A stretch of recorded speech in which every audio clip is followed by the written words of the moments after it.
Good morning. Not too bad for early on a Friday. Um, my name is Gary Dickstein. I'm an Assistant Vice President in Student Affairs, and I'm also the Director of our Student Judicial Services.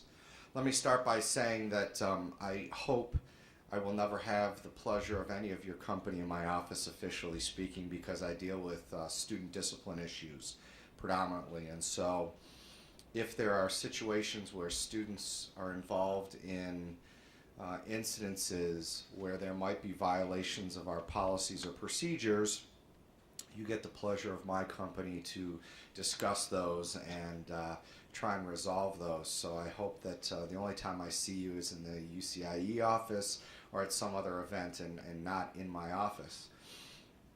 As students who are coming to Wright State, I wanted to make sure that you're aware of a couple of things. Are all of you here on visas? So you're all here on visas, okay. And so that means that you have to be basically continuously enrolled in order to stay in the country. Is that correct? Okay. So it is really important that you become familiar with the policies and the procedures that are associated with our university and understand what the expectations are of students who attend Wright State. And so I wanted to just make sure that you knew where you could find some information just in case something happens and there are accusations or there's an incident where someone is under the belief that you may have done something that's a violation of our policy. Most of the time, if I deal with international students, there are a couple of issues that I usually deal with. One is academic misconduct, specifically plagiarism, and I know that Dr. Law, Joe Law, is going to be talking with you a little bit about that, but I did want to share a couple of things with you with respect to our academic dishonesty policy. It is critically important that you understand and that you are familiar with our policy related to academic misconduct, especially when it comes to plagiarism. At Wright State, it is our expectation that if you are going to use the thoughts, ideas, words of another person, that you give proper credit to that individual. I'm aware that in some countries it is acceptable, in fact it is even a show of respect to use other people's information and to use other people's materials, and in some cases not even give credit, because that in and of itself is credit enough. However, in the United States, at every university that I'm aware of, we expect that students give proper credit by citing appropriately any information, again, thoughts, ideas, words, that might be somebody else's that you use in the materials that you turn in for your assignment. So I don't know if Joe's going to show you this or not, but I did want to show you our definition of plagiarism, just so you know, because that generally is the number one violation that students commit, and a lot of times it's not necessarily intentional.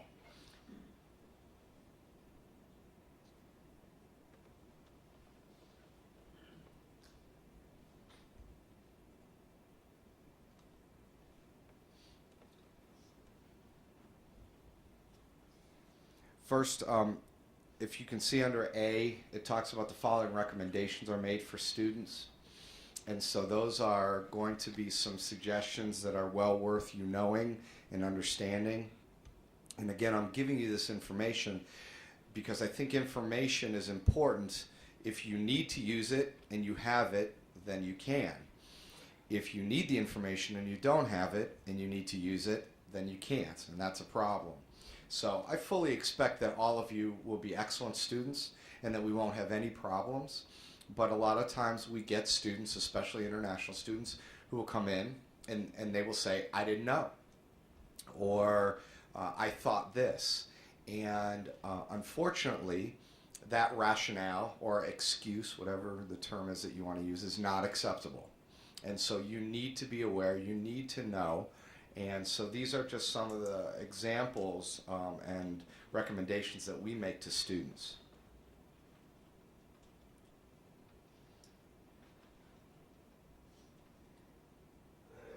Here are some examples of different ways that students violate our academic misconduct policy. And they're fairly straightforward. And again, if this is something that you're not necessarily familiar with, I would really encourage you to be familiar with. The second way that students get into some problems most commonly is that they work together without permission. Please know that it is the expectation of all of your faculty that you do your own work individually at all times unless you receive specific instructions that allow you to work together as a group or with another individual. Otherwise, you are to work by yourself and do your own work on your own with no other assistance from your classmates. Okay?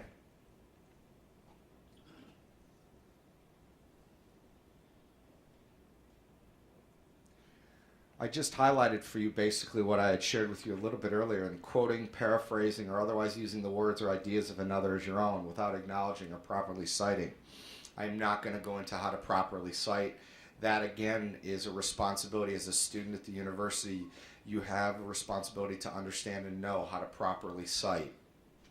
My advice to you is that you can never over-cite a source. You can always under-cite, meaning not cite enough. But, you know, I'd rather have you try and even oversight and give too much information and than not to give enough. And so you can never go wrong by making sure that your professor knows, hey, this came from this source or this citation or this place on the website. Or, you know, if you do work with another student and you're not sure whether or not that's acceptable, before you turn in the assignment, talk to your professor, and the kind of the golden rule is when in doubt, what should you do? When in doubt, you should ask, okay? And that way, you'll be covered. If you make an honest mistake and the professor knows that, you won't have a problem. If the professor believes that you're trying to be dishonest or you're trying to use other people's work and take credit for it yourself, that's going to be a problem, okay?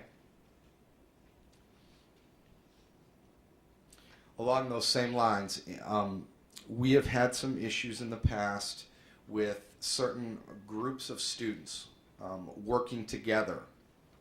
And so again, I just want to caution you that before you seek out maybe some students who are from your country who have been here for a while to get advice. Advice is fine, but to get copies of papers or to even borrow exams or to borrow programming material for a computer assignment, all of those kinds of examples are not acceptable.